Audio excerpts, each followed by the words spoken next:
নারকেলডাঙ্গা জাগ্রত কালী পুজোর কাহিনী। নমস্কার বন্ধুরা, স্বাগত আমাদের চ্যানেলে। সম্পূর্ণ তথ্যটি সংগ্রহ করা আপনাদের কাছে অনুরোধ, ভিডিওটি আপনারা সম্পূর্ণ দেখুন। কলকাতার নারকেলডাঙ্গা অঞ্চলে 1925 সালে পত্তন হয় বোসপাড়ার।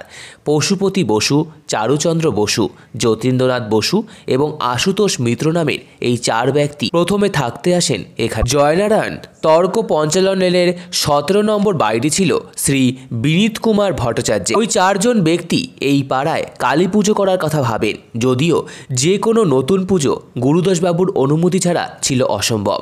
কিন্তু তার মৃত্যুর পরবর্তীকালে তার জ্যেষ্ঠ পুত্র উপেন্দ্রনাথের অনুমতিতে কালী পুজো শুরু হয়, যদিও তিনি শর্ত রাখেন পুজোয় পশু বলি দেওয়া যাবে না, ফল বলি দেওয়া যেতে পারে। প্রতিমার বর্ণ হতে হবে নবদুর্বাদল ঘনশ্যাম, অর্থাৎ কচি সবুজ ঘাসের বর্ণের সাথে ঘন শ্যাম বর্ণের সংমিশ্রণ ঘটিয়ে দেবীর গায়ের রং নির্ধারিত হলো। প্রতিমা বানানোর বায়না দেওয়া হলো কমল পালকে। পুজো শুরু হলো 1926 সালে।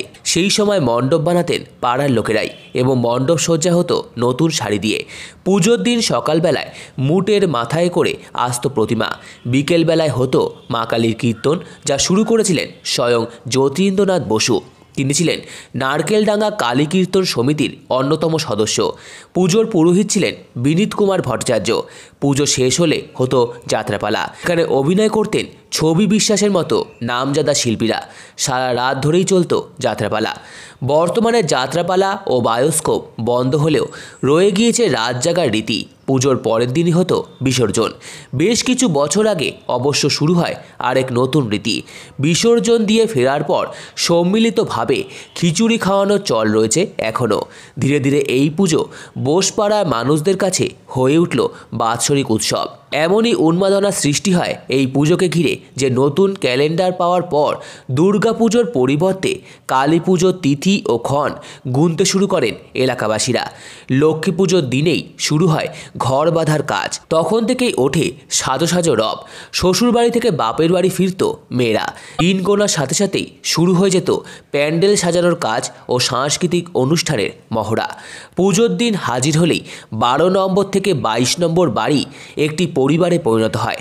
বর্তমানে এই পাড়ার সবচেয়ে বয়োজ্যেষ্ঠ সদস্য জানালেন তাদের বাবা জ্যাঠাদের থেকে নাতি নাতনিদের দেখেছেন তিনি, কিন্তু পুজোর উন্মাদনা বিন্দুমাত্র কমেনি।